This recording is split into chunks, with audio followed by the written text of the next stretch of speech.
Il existe dans le parcours de chaque être humain des périodes où toute l'attention semble dirigée vers le monde extérieur. Les préoccupations concernent alors les biens matériels, la réussite sociale, la reconnaissance, la sécurité financière ou encore le confort personnel. Cette étape n'est ni une erreur, ni une faute. Elle fait partie du vaste processus d'apprentissage de la conscience. L'âme explore la matière afin d'en comprendre les lois, les possibilités et les limites. Elle découvre ce que le monde visible peut offrir, mais également ce qu'il ne pourra jamais lui donner. Beaucoup de personnes consacrent une grande partie de leur existence à construire, accumuler, posséder ou protéger ce qu'elles ont acquis. Elles recherchent dans la matière une forme de stabilité. Elles espèrent parfois trouver dans l'abondance extérieure une réponse au sentiment d'incomplétude qu'elles ressentent intérieurement. Pourtant, plus elles avancent, plus une vérité discrète commence à émerger. Aucune possession ne peut remplir durablement le besoin profond de l'âme. La matière possède sa beauté et son utilité. Elle permet l'expérience, l'action, la création et l'expression de nombreuses qualités humaines. Elle n'est pas l'ennemi de la spiritualité. Le problème apparaît uniquement lorsque l'être humain oublie sa nature profonde et finit par croire qu'il est exclusivement ce qu'il possède, ce qu'il montre ou ce qu'il représente aux yeux des autres. À cet instant, il se coupe peu à peu de la dimension la plus essentielle de lui-même.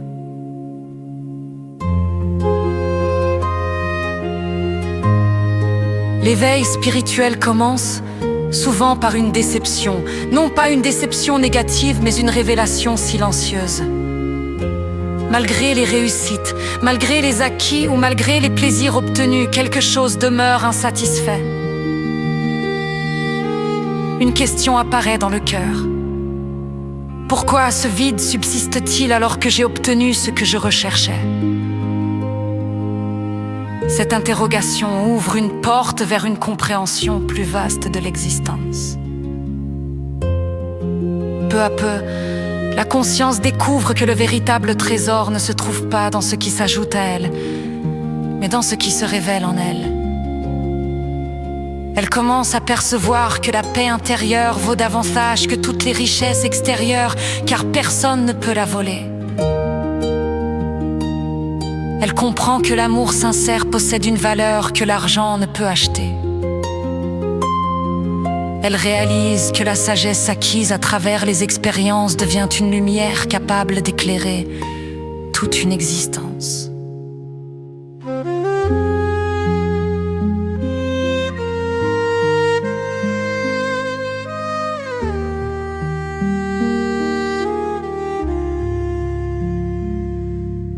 À mesure que l'éveil progresse, les priorités se transforment naturellement. Ce qui semblait indispensable perd de son importance. Ce qui paraissait secondaire devient essentiel. L'être humain cesse progressivement de mesurer sa valeur à travers son statut, son apparence ou ses possessions. Il découvre une autre manière de vivre fondée sur l'authenticité, la présence et la conscience. Cette transformation ne signifie pas qu'il faille rejeter la matière ou fuir le monde. La véritable sagesse ne consiste pas à mépriser les réalités terrestres. Elle consiste à les utiliser sans leur donner le pouvoir de définir notre identité. Un être éveillé peut posséder des biens sans être possédé par eux. Il peut apprécier le confort sans en devenir dépendant. Il peut réussir sans faire de la réussite le centre de son existence.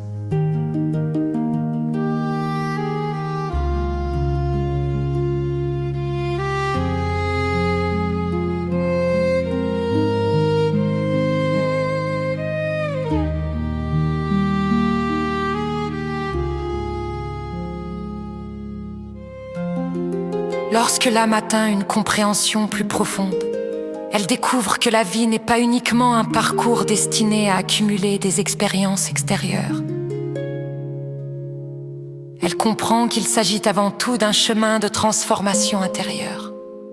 Chaque joie, chaque épreuve, chaque rencontre et chaque défi deviennent alors des occasions de développer davantage de conscience, de compassion, de discernement et d'amour. Les personnes qui se réfugient encore exclusivement dans la matière ne sont pas en retard. Elles poursuivent simplement leur propre étape d'apprentissage. Chacun avance selon son rythme, selon les leçons qu'il doit intégrer et selon la maturité de sa conscience. Il n'existe aucune hiérarchie véritable entre les âmes, seulement différents degrés de compréhension de la même réalité.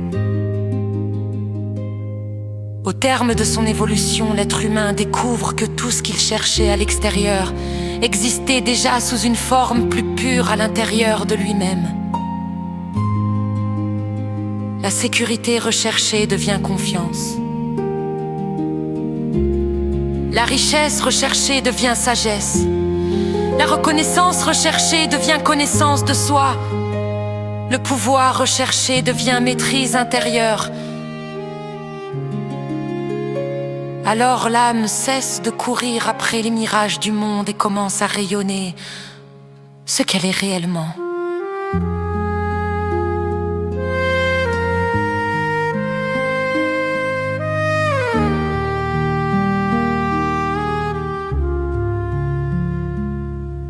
Car la plus grande réussite n'est pas de posséder davantage que les autres. La plus grande réussite est de devenir pleinement conscient de sa véritable nature. Lorsque cette compréhension s'installe, la matière retrouve sa juste place, celle d'un outil précieux au service de l'évolution, et non celle d'un maître gouvernant la destinée de l'âme.